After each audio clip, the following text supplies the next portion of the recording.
What if the one product Meghan Markle hoped would revive her image turned into her biggest embarrassment yet? That's exactly what happened when world-renowned chef Gordon Ramsay took a bite of her newly launched raspberry jam and immediately spat it out. The moment wasn't private. It happened in a packed LA eatery and was caught on video. Ramsay didn't just dislike the jam. He roasted it publicly, calling it a crime against fruit and unfit for a dog's breakfast. Meghan's ass. Ever jam was supposed to be a soft re-entry into public life, rebranding her as a wellness entrepreneur with a refined touch. But within hours of Ramsay's outburst, hashtags like #Jamgate and #Ramsay vs. Meghan were trending worldwide. The clip went viral. The brand's credibility crumbled, and Meghan found herself in yet another global PR disaster. This wasn't just about jam. It was about authenticity, reputation, and whether the public would continue to buy what Meghan was selling. But the warning signs were there long before Ramsay's spoon hit the plate. But stepping back from a brand that you've only just launched suggests to me it's not been as successful as someone might have hoped. Let's talk to royal biographer of her husband, Prince Harry, Angela Levin. Before Gordon Ramsay ever lifted a spoon, Meghan Markle's jam brand looked poised for success. The launch of her As Ever label was marketed as a sophisticated pivot, a post-royal rebirth wrapped in artisan pastels and eco-friendly packaging.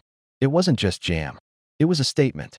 A jar of organic raspberry spread in a frosted glass container, tied with string and tagged with affirmations like nourish, love, and crafted with intention.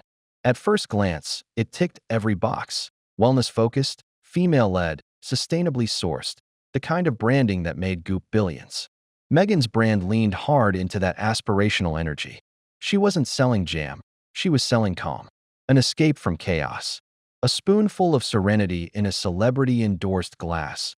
But beneath the blush-colored aesthetics and Instagram-perfect jars, the rollout was shaky from day one.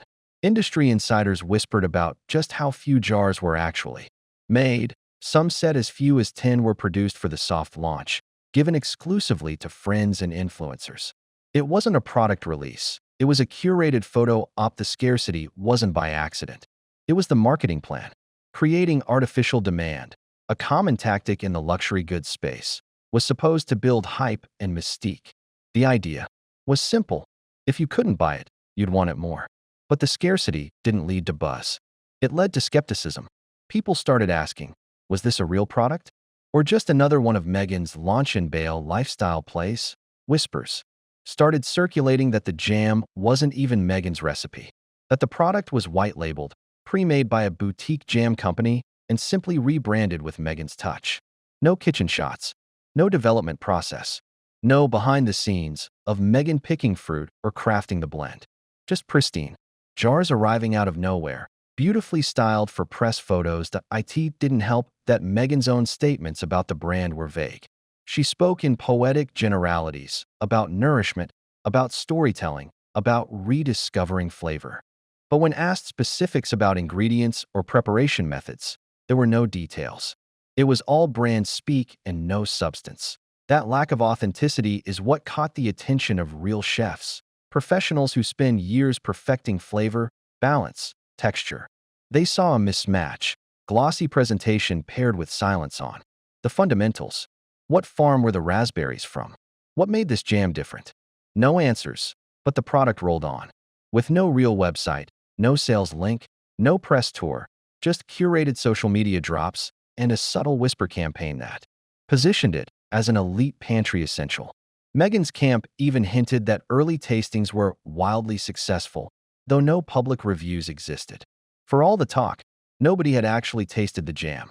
Yet, until one fateful morning at a crowded upscale eatery in Los Angeles, that changed. Because while Meghan's jam may have dodged scrutiny on Instagram, it was about to face its ultimate critic, Gordon Ramsay. And the moment his spoon hit the plate, the real flavor of the As Ever brand would finally be revealed. The location couldn't have been more fitting, a sleek, sunlit brasserie tucked into the hills of Los Angeles, known for its celeb-packed brunches and overpriced truffle omelets. It was here, on an ordinary weekend morning, that Meghan Markle's carefully constructed jam fantasy collided with culinary reality. The setup was simple. Meghan's as ever raspberry jam had been quietly added to the menu in a limited run. Guests who ordered the signature scone plate would receive it topped with a generous smear of the now infamous spread. Most diners had no idea they were about to become part of a viral moment. But one guest at a corner table changed everything. Gordon Ramsay, the Michelin-starred chef, wasn't there to review. He was invited as a guest by a friend, or so it seemed.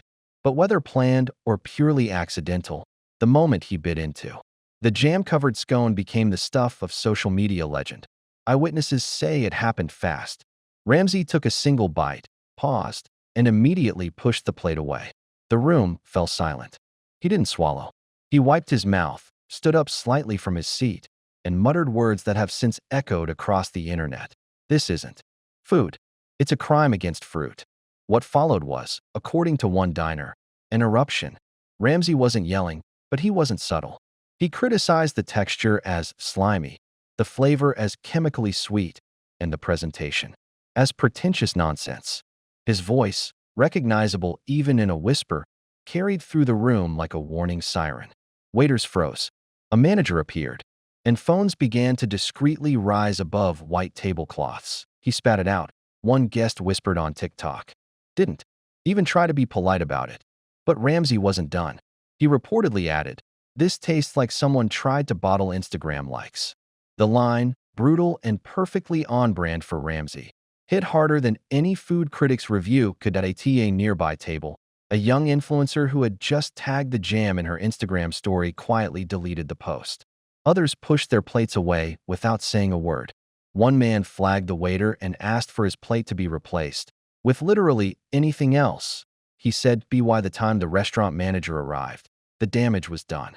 Ramsay left shortly after, but not before reportedly telling a server, "I've had better jam from a petrol station." That line, it went viral too. Within hours, a guest's phone footage made its way online. And the internet did what it does best: amplify, meme, and eviscerate. But what was just a moment of honest feedback in a restaurant had now become a cultural flashpoint, and Meghan's team had no idea how fast the fire was about to spread. The video of Ramsay's outburst hit the internet like a dropped jar, quick, messy, and impossible to ignore. First came the shaky phone footage, a wide shot of Ramsay at the table, then a close-up of the now infamous moment. A bite, a grimace, a spit. In under 10 seconds, Meghan's jam dreams were in free fall. TikTok was first. The clip racked up over 1 million views in its first hour. Influencer chefs began stitching their own commentary, some horrified, others gleeful. One food blogger summed it up best: Ramsay didn't just roast the jam. He flambéed Meghan's whole brand. X, formerly Twitter, exploded next. Hashtags like #Jamgate, #Ramsay vs. Meghan, and #crime against fruit shot to trending status in both the UK and US. Memes came fast. Ramsay's disgusted face was pasted onto royal portraits, with captions like "Queen of Tarts" and "Duchess of Disgrace." But beyond the jokes, there was a serious undercurrent. Culinary insiders began weighing in. Renowned chef Jose Andres tweeted simply, "Jam must be respected." Others weren't as diplomatic. "This is what happens when branding tries to outrun quality," one post read. Even lifestyle influencers, once the lifeblood of Meghan's soft re-entry into pop culture, began distancing themselves. One former supporter posted, "I love a good wellness pivot, but this felt fake from the start." The virality wasn't limited to foodies. Late-night talk shows picked it up within hours. A monologue joke on The Tonight Show declared, "Turns out Meghan's jam has one ingredient: embarrassment." The audience roared. But for Meghan's PR team, it was a wake-up call. They weren't dealing with a small backlash.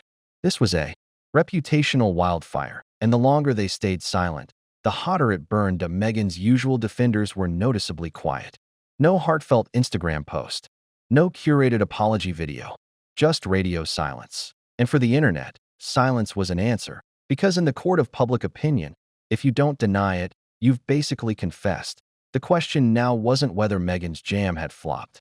That was already clear. The real question was, could her brand survive it? Next came the scrutiny. People began digging deeper into the as-ever company filings, the supply chain, the food licenses. Reddit threads dissected her ingredient list. Anonymous chefs came forward claiming they'd been offered similar contracts to white-label the product. The image of Meghan as a thoughtful, hands-on entrepreneur began to erode. In its place, a woman chasing the illusion of credibility with curated aesthetics and no substance underneath. And Ramsay? He didn't post. He didn't double down. He didn't need to. The internet had already done that for him. Now the ball was in Meghan's court, and every second she didn't respond was another spoonful of suspicion.